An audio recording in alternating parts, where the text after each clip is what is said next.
රක්ෂිත බන්ධනාගාරයේදී බන්ධනාගාරයේ විදියට හිටියා. අප දුන්නා. රැකගෙන ඉන්නේ හරිද?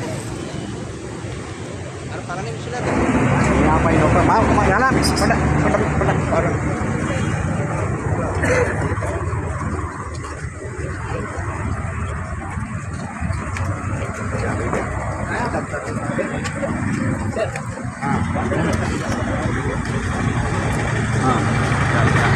अरे हम මාරේ කියන්නේ. नहीं මේක දීලා අපිට රණවීර ස්මාරක ඒක පස්සේ එක දෙවෙනි එක. අපි එන්න එතන එන්න පළවෙනි එක දෙන්න. ඒක දෙවෙනි අපේ වෙලාවේ අපේ ගහට ගියා එකයි. මේක දීලා දැන් ඒක අපිට ගහන්න ටයිම් නෑ. මේ ඉස්සෙල්ලා තමයි ඉන්නේ. කොහොමද බන්ධනාගාරේ රක්ෂිත බන්ධනාගාරේ මොනවද? රක්ෂිත බන්ධනාගාරයේදී බන්ධනාගාරයේ විදියට හිටියා. බන්ධනාගාරයේ විදියට බන්ධනාගාර නීතිය අපිට යටත් හිටියා. වාහනේ රක්ෂිත බන්ධනාගාරයේ විදියට හිටියයි. දැන් අද නියම දවසක තමයි එළියට එන්නේ මේ රණවිරු දවස. දැන් රණවීර ස්මාරක ගාව අපි ඔක්කොම සියලු දෙනා අපි යනවා. අර අපි යුද ජයග්‍රහණය වෙනුවෙන් මල් මේකත් යන ඔබතුමාලාට ආරාධනා කරන එතෙන් එන්න කියලා. හරි දැන් ඉදිරි දේශපාලන කටයුතු කොහොමද? අපි ඉදිරි දේශපාලන කටයුතු එතෙන් ගිහිල්ලා ඔබතුමාලාට කතා කරන විග්‍රහයක් කරනවා දීර්ඝ.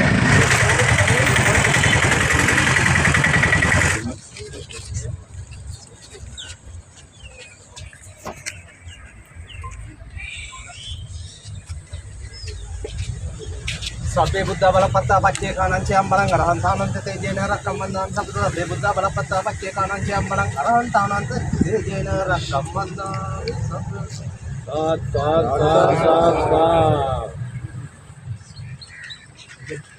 අනිත් කටේ මල් මේක තියෙනවා. හරි.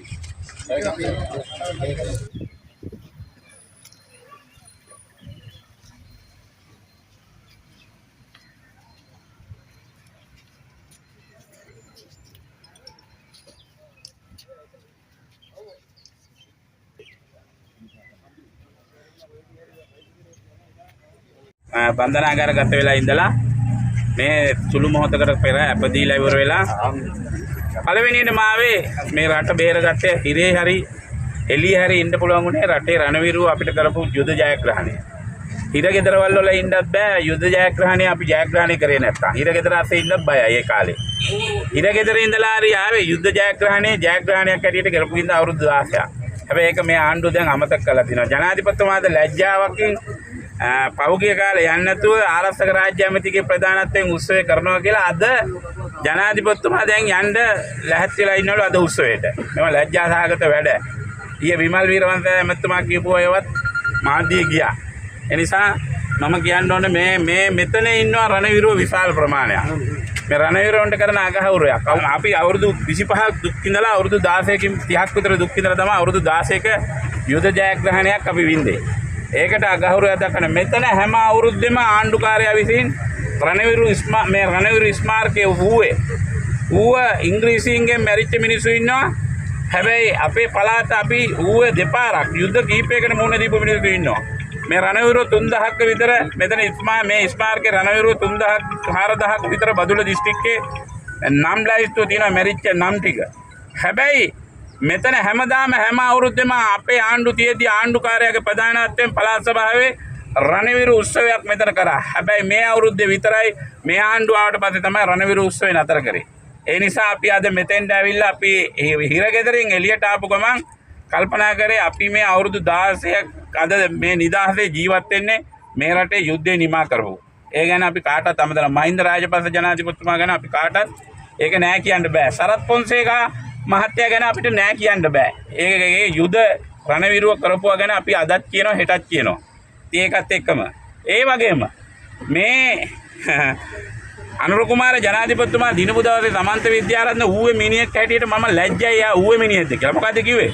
යුද්ධේ දිනුවට වැඩිය සතුටක් තියනකෝ අනුර කුමාර දිනුවට. යුද්ධය අවුරුදු 30ක යුද්ධේ දිනුවට වැඩිය අනුර කුමාර ජනාධිපතිතුමා දිනපු එක සතුටුයි කියපු මිනිහෙක් තමයි මේ ඌව පළාත් ඉන්නේ. ඌව පළාතේ මිනිස්සෙක් හැටියට මම කනගාටු වෙන එහෙම ප්‍රකාශයක් කරපු මේ ඌව කියන්නේ රණවිරුවන්ගේ මේ රටේ බිහි වෙච්ච රණවිරුව වැඩි හරියක් හිටපු පළාත. සුද්ධොන්ට එරෙහිව සටන් කරපු පළාත. ඌවේ ඉඳගෙන මෙහෙම දෙයක් කියපු ගැන මම කනගාටු වෙනවා. සමන්ත විද්‍යාරත්න එදා දිනලා ජනාධිපතිවරණය අනිත් පව්වදා තමයි මේ ප්‍රකාශය කරේ. ඒ නිසා මට ගොඩාක් දේවල් කියන්න තියෙනවා. නමුත් මාස දෙකක් ඉඳලා මගේ කටවහන්න බෑ. අපි විපක්ෂයට මේ පළාතේ මිනිස්සු ඇරියේ විපක්ෂ කාර්යභාරය කරන්න. ඩීල් කරන්න නෙමෙයි. ඩීල් දාගන්නත් නෙමෙයි. අපි හිරේ දානවා කියලා බය කරලා නඩු දාලා අපේ කටවල් වහන්න බෑ. අපි විපක්ෂ කාර්යභාරය කරන්න අපි යවලා තියෙනවා. අනුර කුමාර ජනාධිපතිතුමයි 3 දෙනායි පාර්ලිමේන්තුවේදී ඒගොල්ලෝ විපක්ෂ කාර්යභාරය කරා. හැබැයි අපි ඒගොල්ලෝ හිරගෙවල් වල දැම්මේ නැහැ. ඒගොල්ලෝගේ කාර්යභාරය කරන්න දුන්නා. හැබැයි අපි අද විපක්ෂයේ ඉඳගෙන අපේ කාර්යභාරය අපි කරනවා මේ රට වෙනුවෙන් මේ පළාත වෙනුවෙන්. ඒ නිසා මේ පළාතේ මිනිස්සු ඡන්දෙ දීලා පාර්ලිමේන්තුවට යවුවේ බය හැංගෙන්න නෙමෙයි. ඒ නිසා අද අධිකරණය අපිට සාධාරණ තීන්දුවක් දුන්නා. මාස දෙකකට කෙටි කාලයක් මම කොළඹ රක්ෂිත බන්ධනාගාරයේ හිටියා. බදුල්ල බන්ධනාගාරයේ මාස එකමාරක් විතර හිටියා. නඩු 4ක් දාලා තියෙනවා. 2016 නඩු 2025 දැම්මා. ඉතින් ඒ වගේ ගොඩාක් දේවල් මට සිද්ධ වුණා. කමක් නැහැ. ඒකට මුහුණ දෙනවා. අධිකරණයේ ස්වාධීනයි, අධිකරණයේ සාධාරණයි මේ රටේ. එහෙනම් අධිකරණයේ සාධාරණ තීන්දුව දෙයි ඉදිරියේදීත් නඩුවලදීත්. අධිකරණයේ එදා කොළඹදීත් අද මෙහෙදීත් මට සාධාරණ ඉෂ්ට වුණා. ඒ නිසා මම ඊට වැඩිය කතා කිරීමට බලාපොරොත්තු වෙන්නේ නැහැ. විශාල පිරිසක් අද නෙමෙයි මේ නඩු මම හිරගෙදරට දාපු දවසේ ඉඳන් බදුල්ල දිස්ත්‍රික්කයේ විශාල මේ පිරිසක් මෙතෙන් ඇවිල්ලා ඉන්නේ පොඩ්ඩයි. විශාල පිරිසක් දුක් වුණා. ඒ වගේම ඡන්දයක් තිබ්බා එක දවසක් මට අපි පුටුව ලකුණෙන් ඉදිරිපත් උනේ අපේ කණ්ඩායම අපිට උදව්වක් කරගන්න බැරුණා කාටවත්. එක දවසක් මට රැස්වීමක් තියාගන්න බැරුණා. හැබැයි ඡන්ද 45000ක් ලංකාවේ වැඩිම ඡන්ද පුටුවට ගත්තේ බදුල්ලේ. වැඩිම ඡන්ද බදුල්ලෙන් තමයි පුටුවට හම්බුනේ මේ සැරේ. 45000. මොකද ගම්පහ දිස්ත්‍රික්කයේ ලොකු දිස්ත්‍රික්කය 41000යි. රත්නපුරේ 30 ගාණක්, කළුතර 30 ගාණක්, අනුරාධපුරේ 20 ගාණක්. හැබැයි අපේ දිස්ත්‍රික්කයේ 45000ක් අපිට හම්බුණා පුටුවට ඡන්දෙ දුන්නා. මම හිරේ හිටියා කියලා නෑ. මේ ඉන්න අපේ ගම්වල ඉන්න නායකවෝ ගිහිල්ලා මහන්සි වෙලා ජයග්‍රහණය කරගත්තා. හැබැයි අපි එළියේ හිටියා නම් අපි කියනවා බදුල්ල දිස්ත්‍රික්කයේ එක සභාවක්වත් පිළිහිටවන්න දෙන්නේ නැතුව ඉන්න අපිට ජයග්‍රහණය කරන්න. නමුත් ඒකට කරන්න දෙයක් නැහැ. මම හිරගෙදර ඉඳලා ඇවිල්ලා අද දවසේදී මං කල්පනා කරන ඉදිරි දේශපාලන කටයුතු බදුල්ල දිස්ත්‍රික්කයේ ජනතාව වෙනුවෙන් මොන ප්‍රශ්න ගැටලු ආවත් නොබියව මුණ දෙනවා. මං වෙනුවෙන් අපේ විජිත මල්ලාව නීතිඥතුමා මෙතෙන්ට පැමිණියා. එතුමා ගැනත් මම ස්තුතිවන්ත වෙනවා. අපේ නීතිඥ බදුල්ලේ ඉන්න නීතිඥ මහතුරු මහත්මීන් සියලු දෙනා හේමින්ද මහත්මයාගේ මූලිකත්වයෙන් සියලු දෙනා අපි වෙනුවෙන් සහයෝගය දුන්නා. කොළඹ නීතිඥ මහතුරු මං වෙනුවෙන් විශාල කටයුත්තක් කරලා සියලු දෙනාට ස්තුතිවන්ත වෙනවා. පැමිණි ඔබ සියලු දෙනාට ස්තුතිවන්ත වෙමින් අද මේ රණවිරු දිනේ අද ආණ්ඩුවේ රණවිරු දිනේ කොළඹ පැවැත්වෙනවා. නමුත් අපේ පළාතේ රණවිරු දිනයක් නැහැ අද. අවුරුදු 16ක රණවිරු දිනේ අද නැති වුණා අපේ පළාතේ. පළාත් සභාව මගින් කරපු රණවිරු දිනේ. ඒක ඔබතුමාලා මාධ්‍යවේදීන් හැටියට දන්න. අපි ඒ වුණාට අපේ ගෞරවයක් හැටියට අපි ඒක කරා. සියලු දෙනාට